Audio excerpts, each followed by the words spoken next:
बिस्मिल्लाहिर्रहमानिर्रहीम। ਇਹ ਸਾਡੀ ਮੇਰਾ ਨਾਮ ਹਾਫਿਜ਼ ਮੁਹੰਮਦ ਸਾਕਿਬ ਤਰਤਾਲੀ ਫਤਿਹ ਤੋਂ ਚਿਸ਼ਤੀਆਂ ਤੋਂ।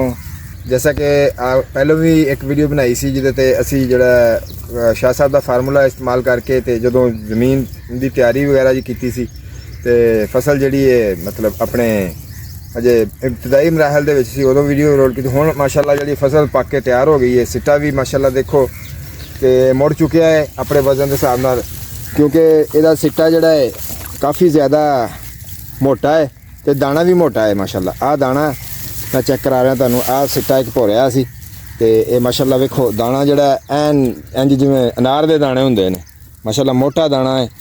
ते उस तो इलावा असीं इहदा कद जिहड़ा चेक करने चेक कद माशाअल्लाह जिहड़ा आ 3.5 फुट दी असीं जिहड़ी एक स्टिक बनाई,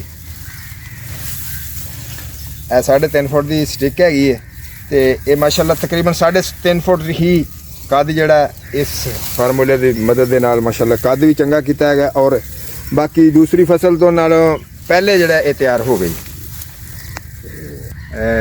इस तो पहली वीडियो असी जिहड़ा तुहानूं पक्की हुई फसल विखाई सी ते जिहदे ते किसान दोस्त फार्मूला जिहड़ा इस्तेमाल किया गया सी ते एक हुण दूसरा इहदे नाल कंपैरिजन करन लगे हैं कि दूसरी जिहड़ी फसल है इहदे ते फार्मूला इस्तेमाल नहीं होया, बिल्कुल नाल ही फसल हैगी है। ये तकरीबन कोई 10-12 दिन का फर्क है सिर्फ यानी कि इनू बीजण का। ते बाकी इहदा सिट्टे की लंबाई देख लो और कद वगैरह जिहड़ा असीं तुहानूं विखाया उहदा कद भी असीं दिखाया सी। ते ਇਹ ਜਿਹੜੀ फसल जिहदे ते इस्तेमाल नहीं होया फार्मूला उहदा कद भी तुहानूं विखाण लगे, तकरीबन 1 फुट का फर्क हैगा।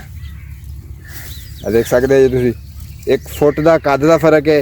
उस तो इलावा इहदा झाड़ का जिहड़ा वेखो विरली कणक है वो माशाअल्लाह जिहड़ी जुड़ी हुई है ते बीज भी तकरीबन सेम इहदे च पिया हैगा ते खादां वगैरह भी ये बराबर ही तकरीबन पईयां हैगियां उहदे च, यानी कि DAP वगैरह उहदे च असीं DAP नहीं सी इस्तेमाल कीती हैगी, सिर्फ किसान दोस्त फार्मूला इस्तेमाल कीता सी ते नाल यूरिया वगैरह ते नाइट्रोफास वगैरह यूज़ कीती सी। ते इहदे च उन्हां ने मतलब है कि यूरिया वगैरह ते यानी खादां सेम ही इहदे च होईयां हैगियां लेकिन इहदे च फार्मूला इस्तेमाल नहीं होया। इस वास्ते ये जिहड़ी फसल जिहड़ी इहदा कद भी और झाड़ भी जिहड़ा घट है ते सिट्टे दी भी लंबाई जिहड़ी है उहदे नालों तकरीबन जिहड़ा ना कह लो कि 2 इंच जिहड़ा घट है जी सिट्टे। फसल का कंपैरिजन किया सी, हुण असीं सिट्टे का कंपैरिजन कर लगे हैं कि जिन्हों असीं इस्तेमाल नहीं सी कीता उहदे सिट्टे का ते जिहड़ा साडे मतलब जिहदे फार्मूला इस्तेमाल किया गया किसान दोस्त उहदा ते तकरीबन 2 इंच का फर्क है। पहले भी तुहानूं मैं जैसा कि दस्सिया सी ऐसी कंपैरिजन कर रहे हैं ते तकरीबन 4 कुंडियां जिहड़ियां ने ज़्यादा बन रही ने इहदियां, लेकिन मैच्योरिटी जिहड़ी है और इहदे च भी जल्दी आ गई। जिहदे ते नहीं इस्तेमाल होया इहदे ते जिहड़ा मैच्योरिटी नहीं आई हजे हरा है ते यह बिल्कुल जिहड़ा ना पक चुकिया है। ते उस तो इलावा जिहड़ा इहदे ते आपां देखो कोई जड़ी बूटी नहीं हैगी, जड़ी बूटियां बहुत घट बल्कि है ही नहीं है ना, हुण बिल्कुल साफ फसल खड़ी है ते झाड़ भी जिहड़ा माशाअल्लाह जुड़ी हुई है कड़े।